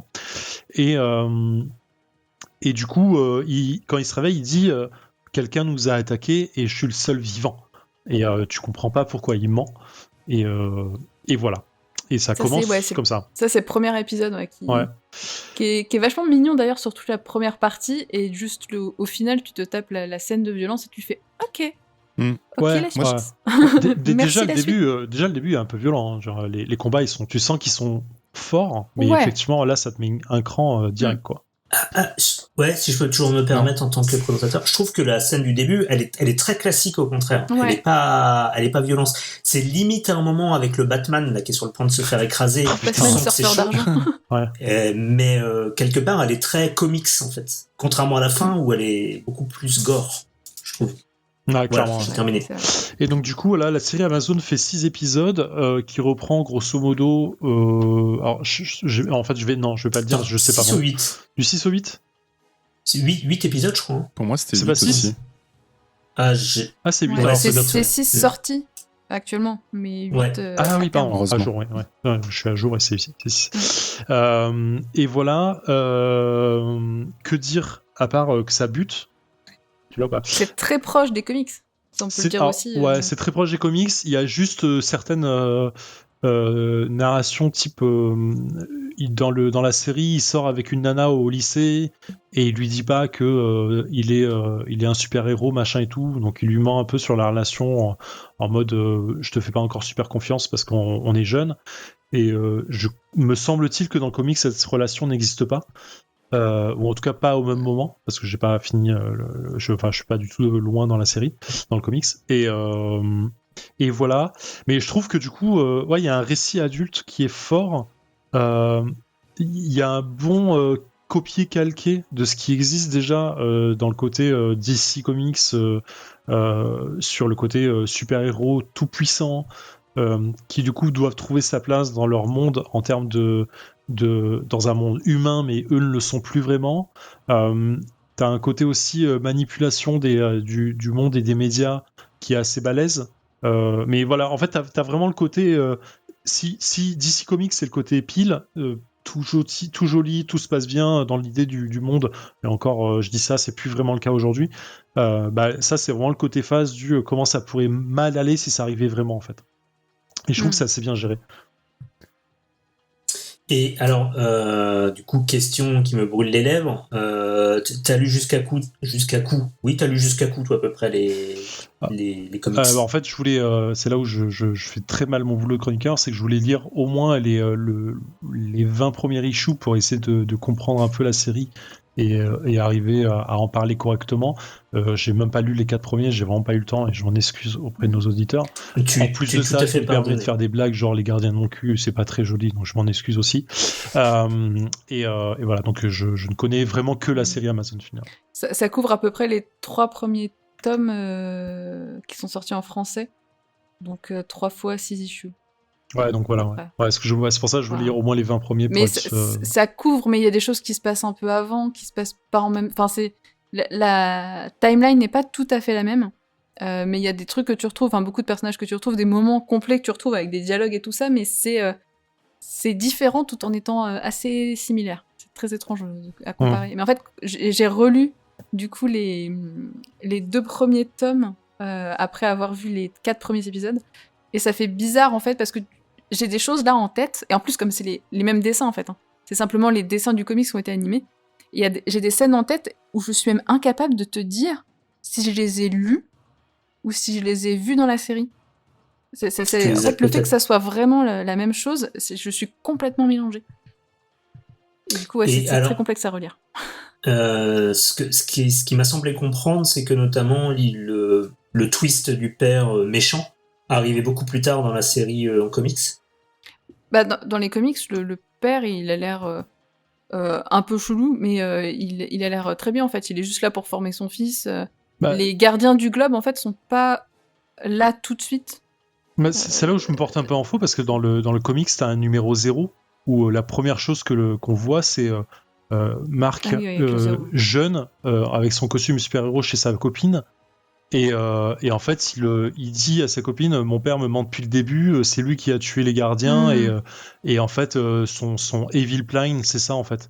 Et du coup, c'est là où quand j'ai lu le comic, je me dis ah bon, ok, c'est révélé cash. Du coup, j'étais assez surpris de me dire c'est pourquoi en fait. Les issues 0, c'est imprononçable. Les numéros 0, c'est pas des trucs faits après coup pour. Non, elle date de pour 2005, là, attirer en le chat. fait. Donc c'est vraiment. D'accord. Ah, je l'ai pas la 0 dans Bah, elle est sortie. Je vois Adrien Z2E qui essaie de me contredire en disant que 0 est sorti après. Non, mais il est de mon avis. Mais, c'est tout. mais en fait, le numéro 0, sauf erreur, il y a marqué avril 2005 et c'est l'année de sortie de Invincible aussi. Ouais, mais c'est pour le Invincible en Free- français. C'est pour le Free Comic Book Day. D'accord, ok. Elle est au milieu Ah, du donc, tome il te- 2. Ouais. D'accord, ok. Il te spoil la série Ah au oui, Free c'est ça, Comic c'est Book ça. Day, quoi, sympa. Oui, parce que c'est ce qui C'était me semblait un dans genre les de premiers. résumé. D'accord, ok. Parce que du coup, en fait, c'est pour ça, c'est ce que je disais, c'est pas exactement la même timeline dans les comics, mais tu retrouves quand même les mêmes choses. Les personnages qui sont dans l'espace, la partie un peu spatiale de l'histoire, la partie au lycée, tout ça. Enfin, t'as des équivalents. Les méchants oui, sont d'accord. les mêmes. Les méchants avec les histoires de temporalité, tout ça, ils existent aussi. Oui. Donc il y a quand même. Et je dis donc des bêtises parce que l'issue 1 est sorti en 2003, du coup, d'où le fait que ce soit plus un spoil à ce Ouais, moment-là. c'est 2005 en France. Voilà, ok, j'ai rien dit, les gars, je ferme ma gueule. Mais tu vois, je me souvenais même plus de la 0. Mais comme quoi, non, en fait, c'est très compliqué de relire un truc au moment où tu regardes quand ça se ressemble. Ouais. C'est là que je me Moi, dis. lire et regarder une série en même temps, j'ai jamais réussi. En fait, si les dessins sont pas les mêmes, ça me perturberait pas. Mais là, en fait, comme c'est les mêmes, je sais plus. Je sais plus du tout. Ketrus, on t'a pas entendu.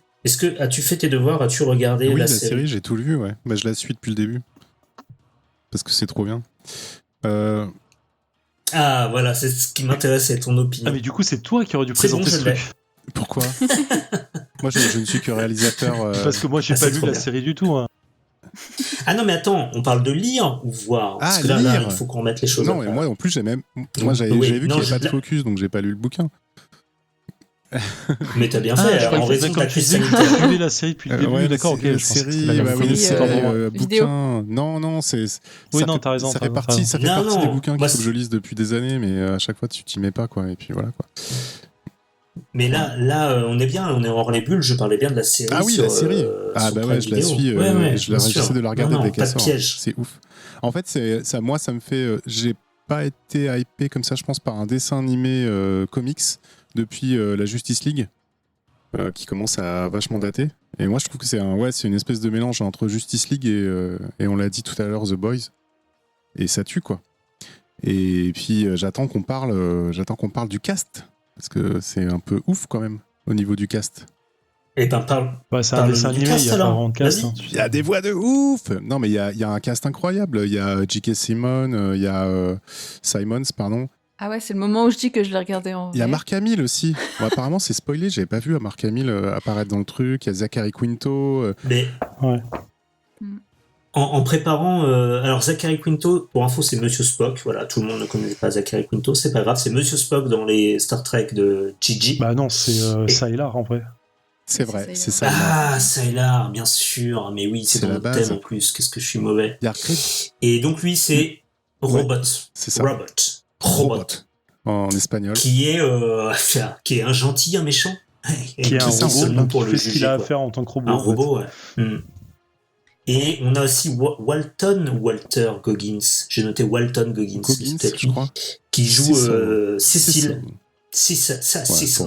Pour que Lulu nous dise qu'on prononce bien. En gros, Cecil, c'est le Nick Fury, un petit peu. C'est le gouvernement qui Mais du coup, donne les ordres aux il super-héros. il travaille en solo, si seul. Et en tout cas, il se Oh. sent Cecil. Ici seul. Tout à fait. Et donc, celui qui fait la voix de Mark Grayson, donc Invincible, c'est Steven Yeun. Et je vous mets au défi de me dire qui c'est, parce que moi, je connaissais pas son nom. Steven Il a pas joué dans Lost, lui? Non, c'est pas lui. Je sais plus. Merde. Non, peut-être. En tout cas, c'est Glenn dans The Walking Dead. Oui, Donc la boucle est bouclée. exact. Voilà. Ah, Mort violente. bien Et, il y a- joué. il- Voilà. et puis, Spécialiste ils de ont la- eu de la plein de mort guest stars aussi. T'as Justin Roiland, Ben. je sais pas comment on prononce. Ah, le je l'ai gars raté, de, lui. de Rick and Morty. Rick and Morty. Il y a Reginald Vel Johnson, qui est le flic dans Die Hard. Faut même pas déconner, quoi. Ah. T'as, comment s'appelle celui qui joue Rex Ployd? C'est le petit con, pardon, on a dit qu'on arrêtait de faire ça. Ouais, Donc, les enfants sont couchés. la brebis galeuse du groupe de jeunes héros. Et en fait, c'est Jason Mantzoukas, et c'est celui qui joue un mec un peu fou dans Brooklyn Nine-Nine, qui joue le flic complètement taré, qui avait été. Ah mais oui, tellement bien. Mais oui, putain. c'est pour ça. Mais c'est pour ça, il y a que des voix de ouf. Pimento.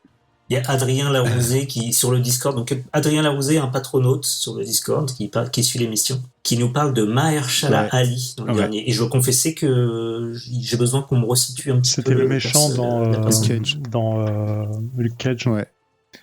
Et qui va reprendre le rôle de Blade dans Marvel. Oui, je l'ai vu en plus dans le cast. C'est le héros de Green Book aussi, quoi. C'est un pur film d'ailleurs, je vous le conseille. Et je crois que Et dans True Detective, True Detective saison aussi, 2, ça, saison 1, je m'en rappelle plus. Et je crois qu'on confirmera sur le Discord, mais je crois qu'il est dans la 4400 sinon. Oui, il y a déjà il y a déjà au moins 12 interventions sur les 4400. Mais là, le Discord part dans tous les sens. De quelle série on parlait déjà? Invincible. Et moi, je peux donner un petit avis un petit peu. Il y a Flash aussi. Parce que... Oui. Oui, putain, il y a Flash. Invincible, j'avais lu du coup les comics 2005, quand c'était sorti en France, j'avais lu les 3 premiers tomes, et je m'étais un peu arrêtée en me disant je relirai plus tard, et finalement j'ai jamais repris. Et je sais pas, j'en avais un souvenir un petit peu trop bien, mais c'était un peu dans mes premiers comics. Et là, quand j'ai vu la série, il m'a manqué un truc, je la trouve bien la série, genre bien animée, drôle et tout ça, mais en fait j'arrive pas à accrocher au personnage. Et là j'ai relu les comics, et en fait j'accroche plus du tout au personnage. Alors je sais pas ce qui s'est passé, mais j'ai l'impression que ça me parle plus trop. Peut-être mûri, tout simplement. Je sais pas, parce que pourtant t'as pas de blagues cucu, de blagues de prout, je regarde plein de trucs avec des lycéens tout le temps, tu vois, donc ça me paraît pas logique, je sais pas quoi, mais il y a un truc qui fait que j'accroche pas. Alors je sais pas si c'est le rythme ou si c'est la manière dont ils ont représenté les personnages à l'écran, mais je sais pas, tu vois, je pensais que j'aurais été grosse fan de Atom Eve, de, tu vois, genre perso féminin un peu fort, mais en fait, pour l'instant, j'ai un peu de mal. Donc, peut-être que c'est parce que les comics c'est pour les enfants finalement. Mais non, mais c'est pas, j'ai un peu genre perdu la flamme du truc. Genre je le regarde, ça me dérange. Putain, c'est horrible de dire ça. Ça me dérange pas de le regarder. Ouais, c'est dur. Mais j'ai pas un truc. C'est comme quand tu dis. Je me dis pas, waouh, c'est incroyable. Quand tu dis il est brave. Est-ce qu'il y a... Ouais, il est gentil. Wow. Voilà. C'est méchant, quoi. Est-ce qu'il n'y a pas eu un petit effet, un petit biais? Ah, faut que je regarde ça pour préparer l'épisode. Alors déjà, le premier truc, c'est que effectivement, je ne l'avais pas lancé avant. Ce qui est très étrange, tu vois. Je m'étais pas dit, oh là là, ça vient de sortir, je me jette dessus. Je me suis pas jetée dessus. Parce que je m'étais dit, faut peut-être que je les relise avant. Bon. Et du coup, là, quand je l'ai regardé, ouais, en fait, il y a un truc qui me manque pour me mettre vraiment dedans à fond, en me disant, ouais, c'est incroyable. Alors, je sais pas si c'est la musique, si c'est, je sais pas, une question de rythme ou de quelque chose, mais ah ouais. Tu vois, là, il y a d'autres épisodes qui sont sortis, je me suis pas non plus, j'ai pas foncé dessus direct. Ah, c'est marrant parce que moi, justement, je trouve que tout ce qui est musique, tout ce qui est rythme et découpage, je trouve que c'est hyper maîtrisé, quoi. Ouais, non, c'est bizarre. J'ai ce sentiment très étrange pour moi. Il y a des trucs ultra maîtrisés, je suis assez d'accord, mais je suis assez d'accord aussi sur le rythme. Je trouve qu'il y a des...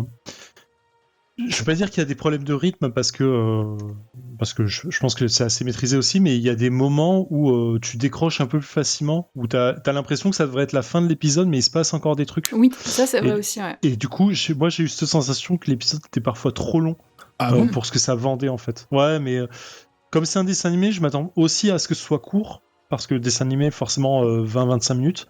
Et là, en fait, parfois, je me dis, putain, c'est long, en fait, comme truc. Et je suis toujours à me dire, ah putain, il reste encore 15 minutes de truc, quoi. Oui, il rajoute un truc après la fin, en fait. T'as vraiment cette impression-là à chaque épisode. Et alors, il y a aussi un truc que j'aime pas du tout, c'est l'annonce du nom de la série à chaque fois. Ah, c'est génial. Je trouve ça mais ça, tu vois, et ben, sur les 4 épisodes là que j'ai vus, à chaque fois, je me suis dit, genre relou, quoi. Ouais, j'aime bien, il rajoute des splashes de sang. Des petits trucs comme ça qui me... Ouais, au contraire, moi je trouve... Enfin, au contraire, non, pas au contraire. Moi je trouve que c'est vachement visuel, enfin vachement, oui forcément, mais vachement comics en fait comme procédé. Tu t'attends à voir la case invincible au milieu d'une conversation. Ouais. Voilà. Non, je sais pas. Je vois ce que tu veux dire en tout cas. Bah, c'est marrant parce que moi je suis complètement fou de cette série. Je trouve qu'elle a pas de défaut en fait. Enfin, j'exagère forcément, mais je trouve qu'elle a pas de défaut. Je trouve que le récit est bien foutu, les dessins, enfin l'animation est cool, les voix sont ouf. Je trouve que les musiques sont toujours bien posées, bien trouvées, etc. Et je trouve et pour moi elle est pas assez longue en fait. Et je kiffe que ça fasse 45 minutes, mais moi tu me fais une série comme ça sur 1 heure. Mais pas de souci, vas-y. Mais même moi 2 heures d'affilée, j'ai aucun souci. 1h30, ouais. Ouais, 1h30. Je pense que 8 heures, 8 heures, je tiens peut-être, on pourra essayer. Mais non, je trouve que c'est hyper rafraîchissant. Moi, je l'attendais pas en fait, parce que moi, je regardais pas les news là-dessus.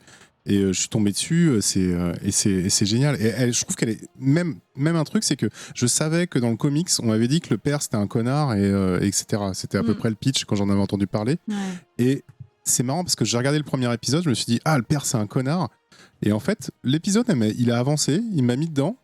Et l'épisode allait se finir, et comme tu dis, en fait, il rajoute effectivement la scène de massacre au début du premier épisode. C'est un peu une scène qui vient basculer alors que t'as l'impression que c'est fini. Et là, tu fais waouh, mais oui, c'est un connard, c'est trop fort, quoi. Et voilà, je trouve que c'est super bien découpé, c'est bien dessiné, et tu vois dans l'épisode 6, le dernier, toutes les premières scènes. Alors après, en fait, tout le début d'épisode, je trouve que t'as aucune scène inutile. C'est-à-dire que chaque scène va te donner à manger, chaque scène va t'apporter quelque chose, soit sur l'intrigue, soit sur le caractère des gens, soit sur la relation entre les personnes. Et en plus, elle prend le temps de le faire. C'est-à-dire que la relation qu'il a avec sa petite copine, c'est cool, quoi. Enfin, ça fait très teenage show. Et ils prennent le temps, les dialogues sont pas cucu, sont pas concons. Il y a quelque chose d'un peu plus profond. Elle est un peu engagée aussi sur le ton qu'elle donne. Non, mais enfin... Ouais, je suis pas déçu que tu trouves ça, que tu te dises je la regarde comme ça, quoi, mais je la comprends pas parce que moi c'est une super série, j'ai envie de la faire regarder à tout le monde en fait et de les revoir. Tu vois, je repense à une scène où t'as le père qui emmène sa femme à Rome et qui font un déjeuner où ils discutent en mode est-ce que t'as vraiment confiance en moi, et puis t'as une attaque derrière d'un dragon ou je sais pas quoi. Ouais. Et en fait, je sais pas, donc c'est une scène un peu en mode absurde parce qu'il pourrait aller sauver et il y va pas parce qu'il est en vacances. Mais je sais pas, tu vois, enfin, c'est un truc qui aurait peut-être dû me faire rire ou me faire. Mais je sais pas, j'ai pas réussi en fait à mettre des émotions sur ces trucs-là. C'est vraiment un blocage que j'ai sur la série, hein, c'est très étrange. Mais j'arrive pas à ressentir des trucs, quoi. Et pourtant, tu vois, sur cette scène, ce que je trouve intéressant dans cette scène, c'est la relation entre le père et la mère, entre Omni-Man et sa femme. Et plein de fois dans la série, t'as des petits regards sur le côté, t'as des mimiques de visage qui sont je trouve hyper bien foutus et qui traduisent beaucoup de choses que t'as pas forcément l'habitude de voir dans des séries animées, que tu peux voir sur du show normal parce que l'acteur va le faire de façon volontaire. Mais là, justement, dans cette scène, tu sais, les regards tristes qui regardent un peu en bas à gauche, etc., des petits silences, je trouve que c'est vraiment fin, c'est bien foutu et je m'attendais pas à ça sur une série de ce genre-là. Et alors, tant qu'on parle de l'animation, est-ce qu'on peut avoir un petit peu votre avis sur la qualité globale au niveau animation ? J'ai lu, je ne cache pas ici et là, des critiques assez, j'ai trouvé assez peut-être injustifiées sur la qualité de l'animation, en disant qu'elle n'était pas forcément à la hauteur. Votre ressenti ? Enfin, clairement, j'ai rien à reprocher là-dessus. C'est quand même hyper fluide, ça marche bien. Tu reconnais bien les comics. Enfin, j'ai vraiment aucun reproche à faire sur l'animation. Moi, je suis assez d'accord. C'est très propre, en fait. Ça m'a pas choqué du tout pour un dessin animé de 2021. Ouais, ça marche bien. Hein. Ok, bon, on est d'accord. Ouais, ça c'est bizarre. J'ai pas vu de retour dans ce sens-là, moi, tu vois, justement, de trucs un peu négatifs. J'en ai vu un, ouais. À titre perso Vas-y. Bah, comme disait... C'était un mec sur Twitter. Non, c'est un mec dans le Ouais, mais ils font que ça sur Twitter.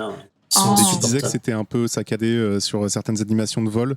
Moi, je l'ai plus vu ce qu'on a l'habitude de voir dans les comics ou l'animation à l'américaine, et ça m'a pas plus choqué que ça, quoi. Il y a clairement des passages, je pense, en effet à l'économie, hein, quand il y a pas forcément besoin de mouvement ou plus des scènes de dialogue ou d'échange ou des scènes de marche ou de course, évidemment tu vois pas les jambes ou les membres censés être en mouvement, mais au contraire je trouve que c'est vachement rattrapé dans toutes les scènes d'action que je trouve hyper généreuses, surtout comme Adrien disait pour un épisode qui fait plus de 40 minutes, quoi. C'est assez généreux, quoi. La scène d'ouverture là, la grosse bagarre avec leur Justice League, je l'ai trouvé vraiment hyper chouette, quoi. C'est ce qu'on veut voir en animation sur un groupe de super-héros, quoi, à mon sens. Après c'est vrai que la réalisation, elle est pas, j'allais dire artistique, mais avec 12 000 guillemets autour. Tu vois, tu vas pas avoir forcément une révolution au niveau des plans, au niveau de ce genre de trucs, mais elle va pas être très typée, voilà, artistiquement, mais franchement, ça fait le taf, et effectivement, les bastons, elles envoient du bois, quoi. Ça reste une série, voilà. C'est ça. Ok, eh bien, déjà 1h30 que nous discutons et nous échangeons nos points de vue sur ce sujet qui nous passionne. Est-ce que vous avez encore une dernière chose à dire sur Invincible ? Bah, c'est que 8 Gênant. épisodes, moi j'irai quand même jusqu'au bout. Ah, merci Nivray. Mais non, mais je sais pas, j'espère, peut-être que c'est la fatigue, peut-être que c'est, je sais pas. Mais non, j'espère retrouver un petit peu la flamme là sur la fin.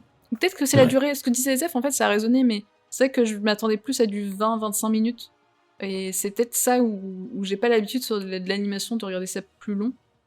Et peut-être que c'est le découpage qui me rend ça un peu lourd. Peut-être que je devrais moi-même m'imposer du 20 minutes. Genre je coupe et je reviens plus tard. Bah, c'est ce que je fais pour certaines séries, enfin rien à voir, mais du coup quand je regarde des dramas coréens par exemple qui durent 1h30 par épisode, bah je coupe l'épisode en deux sans problème quoi, tu vois. Je sens que je commence à décrocher parce que c'était trop long, bah j'arrête et je reviens sur l'épisode le lendemain ou plus tard et ça passe assez bien en fait. Donc mais Invincible en fait, je pense que sans le vouloir j'ai fait ça. Hein.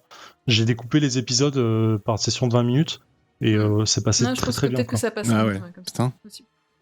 Voilà, et bien écoutez, envoyez un petit email à Amazon Prime en proposant de remonter les épisodes. Non, pas dans du 20 tout. minutes. Non, c'est très bien 45 minutes. Bah, surtout, faites comme vous avez envie de faire pour regarder ça. Quoi. Genre, si ça vous va de le regarder en 45 minutes, faites-le. Et le tentez pas en VF. En vrai, j'ai fait que l'épisode 1 en VF et ça vaut vraiment pas le coup, c'est dégueulasse. Le doublage est pas ouf du tout. Ouais, et puis surtout avec le casting de ouf. C'est qui ? C'est Kev Adams Alors, j'ai reconnu aucune voix, très clairement.